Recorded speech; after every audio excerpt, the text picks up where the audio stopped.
Hello, this is Ron Paul with your weekly update for Monday, August 25th.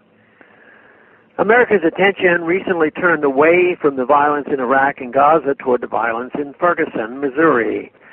Following the shooting of Michael Brown, while all the facts surrounding the shooting have yet to come to light, the shock of seeing police using tear gas, a substance banned in warfare, and other military-style weapons against American citizens, including journalists exercising their First Amendment rights, has started a much-needed debate on police militarization. The increasing use of military equipment by local police is a symptom of growing authoritarianism, not the cause. The cause is policies that encourage police to see Americans as enemies to subjugate, rather than as citizens to protect and serve.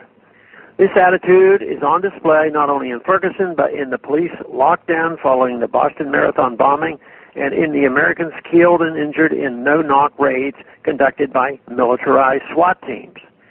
One particular tragic victim of police militarization and the war on drugs is baby Bounkham. This infant was severely burned and put in a coma by a flash burn grenade thrown into his crib by a SWAT team member who burst into the infant's room looking for methamphetamine. As shocking as the case of baby Bounkham is, no one should be surprised that empowering police to stop consensual, though perhaps harmful and immoral, activities has led to a growth of authoritarian attitudes and behaviors among government officials and politicians. Those wondering why the local police increasingly look and act like an occupying military force should consider that the drug war was the justification for the Defense Department's 1033 program, which last year gave local police departments almost $450 million worth of surplus military equipment. This included armored vehicles and grenades like those that were used to maim baby Bounkham. Today, the war on drugs has been eclipsed by the war on terror as an all-purpose excuse for expanding the police state. We are familiar with how the federal government increased police powers after September 11 via the Patriot Act, TSA, and other homeland security programs. Not as widely known is how the war on terror has been used to justify the increased militarization of local police departments to the detriment of our liberty.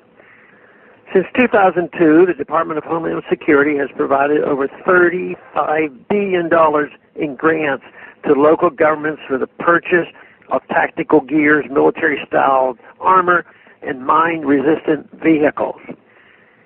The threat of terrorism is used to justify these grants. However, the small towns that receive tanks and other military weapons do not just put them into storage until a real terrorist threat emerges. Instead, the military equipment is used for routine law enforcement. Politicians love this program because it allows them to brag to their local media about how they are keeping their constituents safe. Of course, the military-industrial complex's new kid brother, the law enforcement industrial complex, wields tremendous influence on Capitol Hill.